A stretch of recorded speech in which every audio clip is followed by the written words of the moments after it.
सामनामध्ये असं आलं होतं की 8 मंत्र्यांचे राजीनामे घेतले जातील, मात्र त्याला पर्याय किंवा मध्यम मार्ग सरकारने काढलेला दिसतो. कारण माणिकराव कोकाटेंचा राजीनामा घेतला जाणार ही चर्चा असताना खाते बदल त्यांचं करण्यात आलंय.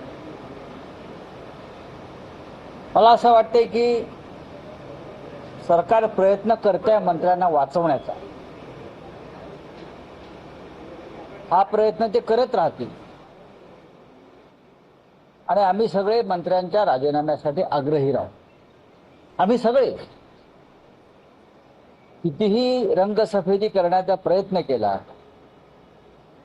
तरीही सरकार जे कलंकित झालेलं आहे, महाराष्ट्राला जो डाग लागलेला आहे, तो अशा प्रकारच्या मंत्रिमंडळातील पत्ते फिसण्यामुळे तो डाग धुतला जाणार नाही. मी खात्रीने सांगतो मंत्र्यांना जावं लागेल. मी खात्रीने सांगतो मंत्र्यांना जावं लागेल. वसईच्या आयुक्तांवर पडलेली जी धाड आहे, 1000 कोटीचं प्रकरण आहे, त्यात सुद्धा एका मंत्र्याला जावं लागेल. नवीन क्रीडा मंत्री आहेत, त्यांना योग्य खातं मिळाले. आता खरं म्हणजे योग्य व्यक्तीला योग्य खातं आता मिळालेलं आहे खरं का खेळण्याचं. ते आहेत बार काउन्सिलचे अध्यक्ष आहेत.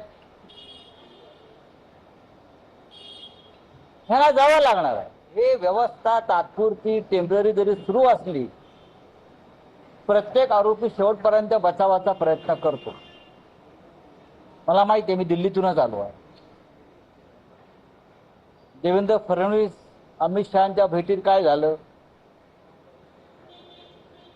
डेप्युटी सीएम होते, ते त्यांच्या पक्षप्रमुखांना भेटले तिकडे. त्या बैठकीत साधारण काय चर्चा झाली त्याविषयी आमच्याकडे माहिती येत असते. त्याच्यामुळे तुम्ही वेट अँड वॉच काही काळ. तुम्हाला आताची कारवाई ही थातूरमातूर वाटते? नक्कीच ही थातूरमातूर कारवाई आहे. थातूरमातूर कारवाईपेक्षाही हे जे आरोपी मंत्री आहेत आणि त्यांचे जे आका आहेत, बॉस, ते आपापल्या माणसांना वाचवण्यासाठी काही प्रयत्न करतायत. अशा पद्धतीनं खातं बदललं, आणखीन काही केलं, आणखीन काय केलं. त्याच्यामुळे आमच्यावरती किंवा विरोधी पक्षावरती किंवा जनतेच्या मनावरती काही परिणाम होणार नाही. किंवा ज्या सामाजिक कार्यकर्त्या संदर्भात संघर्ष करतात त्या भ्रष्ट मंत्र्यांविरुद्ध, त्यांचे संघर्ष सुरू राहतात. देवेंद्र फडणवीसांना हे ओझं झालेलं आहे सगळं.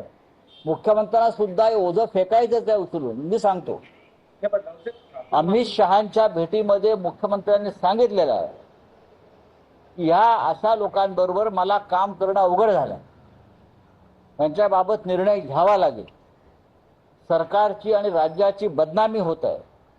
हे श्री देवेंद्र फडणवीस, राज्याचे सन्माननीय मुख्यमंत्री, यांनी या 2 पक्षाचे जे प्रमुख आहेत तिथे बसलेले अमित शहा, त्यांना भेटून सांगितलेलं 4 दिवसापूर्वी.